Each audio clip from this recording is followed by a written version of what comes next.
Hello everyone. So in previous lecture we studied about first line of defense. So today's topic is second line of defense, that is internal defense. So it is divided into two parts. First is cellular barrier, second is cytokines. So today we will discuss about cellular barriers.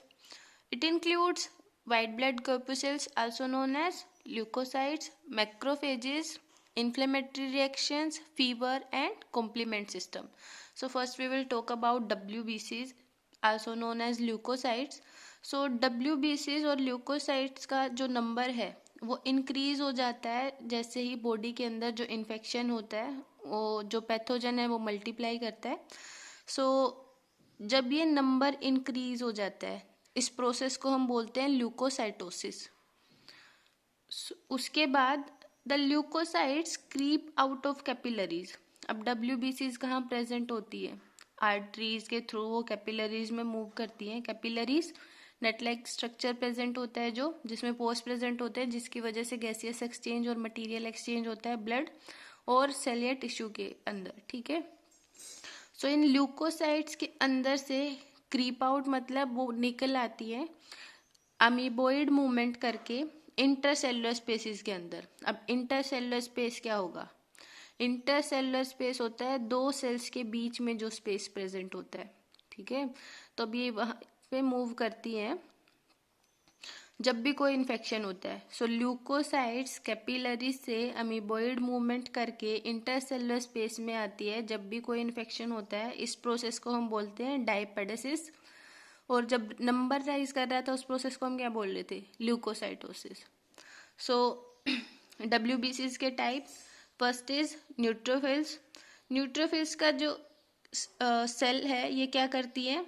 ये seize करती हैं. पहले तो उस जो pathogen है उसको ये घेर लेती हैं, उसके बाद इनगल्फ कर लेती हैं, निगल लेती हैं और बाद में डाइजेस्ट कर देती है माइक्रो ऑर्गेनिज्म जो भी इन्फेक्शन कोज करता है बॉडी टिश्यू के अंदर. तो ये निगलती है, इनगल्फ करती है. That's why they are also known as phagocytes. और इस प्रोसेस को हम बोलेंगे फेगोसाइटोसिस. तो हमने इस लेक्चर में 3 प्रोसेस पढ़ी अब तक. फर्स्ट इज ल्यूकोसाइटोसिस जब WBCs का नंबर राइज कर जाता है. सेकंड इज डायपेडेसिस जब ल्यूकोसाइट्स कैपिलरीज से क्रीप आउट करके बाहर निकल जाती हैं at the time of infection. कहाँ पे आती है वो? इंटरसेलुलर स्पेस मतलब दो सेल्स के बीच का जो स्पेस होगा वहां पे. उसके बाद जब माइक्रो ऑर्गेनिज्म को न्यूट्रोफिल्स इनगल्फ कर लेती हैं उसके बाद डाइजेस्ट कर देती है लाइसोजाइम एंजाइम की प्रेजेंस से. सो उस प्रोसेस को हम बोलते हैं फेगोसाइटोसिस. उसके बाद आता है मोनोसाइट्स. मोनोसाइट्स बाद में चेंज हो जाती है जब ये मैच्योर होती है मैक्रोफेजेस के अंदर. सो सेकेंड जो सेलुलर बैरियर था उसको हम बोलते हैं मैक्रोफेजेस. सो मैक्रोफेजेस ये 2 पार्ट्स में डिवाइड फंक्शन करती हैं एक तरह से.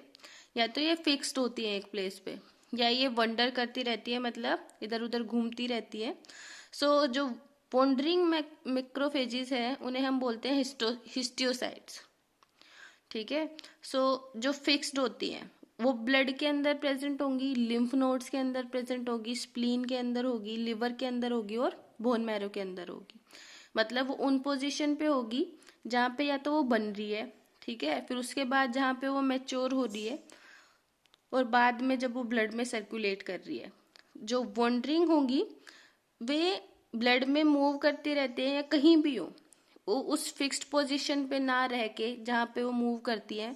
तो जहाँ पे भी साइट ऑफ इन्फेक्शन होगी ये वहाँ पे मूव करके उस माइक्रोब को डिस्पोज कर देती हैं, खत्म कर देती हैं. सो उसके बाद the wandering and fixed macrophages together form the reticulo endothelial system RES. So कई केसेस में क्या होता है मैक्रोफेजेस फ्यूज कर जाती हैं एक लार्ज मल्टीन्यूक्लिएट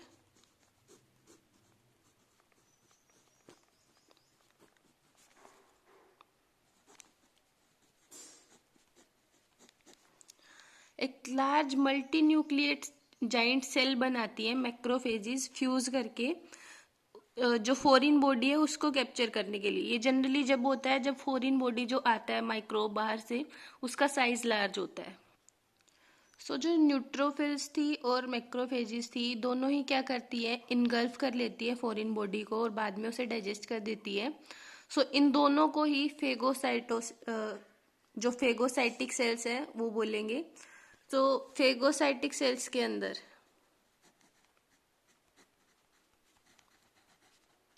न्यूट्रोफिल्स आएंगे और मैक्रोफेजेस आएंगे।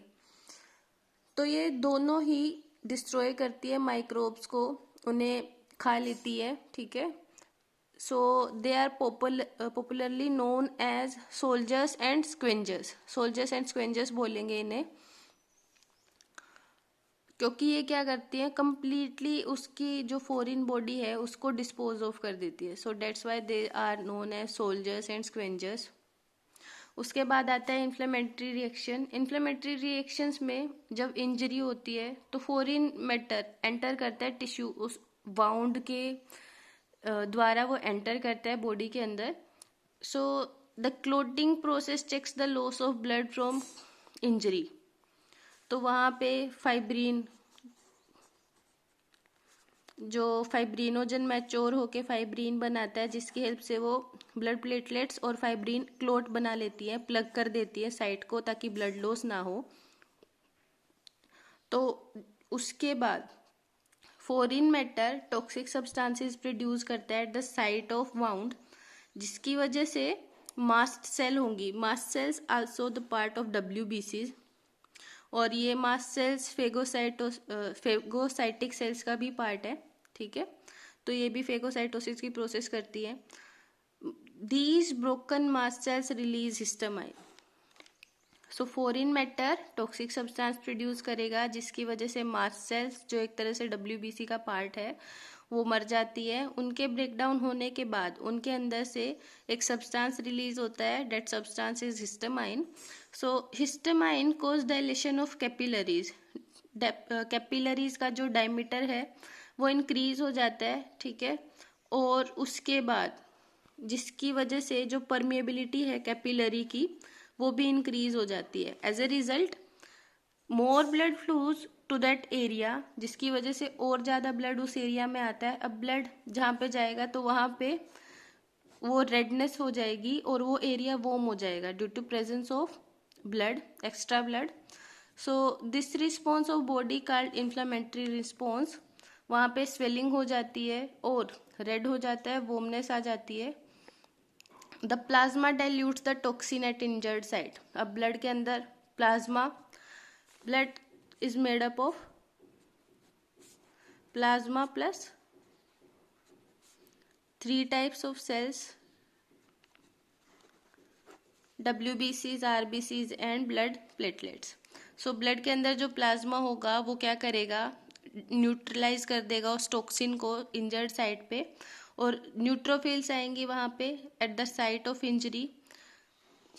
हिस्टामाइन उन्हें अट्रैक्ट करता है, हिस्टामाइन न्यूट्रोफाइल्स को अट्रैक्ट करेगा, तो हिस्टामाइन इंजरी वाली साइट पे आ जाएंगी और वहाँ पे आके वो क्या करेंगी, जो टॉक्सिक प्रोड्यूसिंग माइक्रो ऑर्गेनिज्म है वो उसको इनगल्फ कर देती है, फेगोसाइटोसिस होगी जिससे वो उसको निगल लेंगी। सो उसके बाद आता है पस। The microbes are disposed of by the phagocytes. The dead phagocytes and damaged cell leave the body in the form of pus. So microbes, phagocytes, neutrophils, macrophages क्या करती है, इनगल्फ कर लेंगी, जिससे वो जो फेगोसाइट्स है थोड़े टाइम बाद उनकी भी डेथ हो जाती है। तो वो डैमेज सेल बॉडी को किस फॉर्म में लीव कर दिया है, in the form of pus, that is a yellowish fluid, ठीक है। So formation of pus is a sign of infection, इसलिए पस बनने से रोकते हैं। जब भी कोई इंजरी या वाउंड होता है तो पस बनने से रोकते हैं ताकि इन्फेक्शन ना इंक्रीज हो। उसके बाद आता है फीवर। जब भी फॉरिन बॉडी ह्यूमन बॉडी को इन्वेड करती है, उसके अंदर एंटर करती है, तो WBCs का जो काउंट है वो इंक्रीज हो जाता है, जिसकी वजह से बॉडी टेम्परेचर राइज हो जाता है। सो जो माइल्ड फीवर है वो क्या करता है कि जो इम्यून सिस्टम है एक तरह से उसको एक्टिवेट करता है, बट जब ये हाई फीवर हो जाता है तो उसको एंटीपायरेटिक्स मतलब एंटी फीवर ड्रग्स लेके न्यूट्रल कर देना चाहिए ताकि वो ब्रेन पे इफेक्ट ना करे। सो पायरोजन रिलीज होता है। पायरोजन फीवर प्रोड्यूसिंग प्रोटीन है जिसकी वजह से फीवर होता है बॉडी के अंदर। उसके बाद लास्ट आता है complement system. It consist of about 20 proteins present in the serum. तो ये क्या करते हैं, या तो ये डायरेक्टली उस पैथोजन के साथ डील करते हैं, या फिर ये इम्यून सिस्टम के बाकी पार्ट्स को एक्टिवेट करते हैं, उनका साथ देते हैं ताकि वो माइक्रोब को खत्म कर सके। So that's all for today, thank you.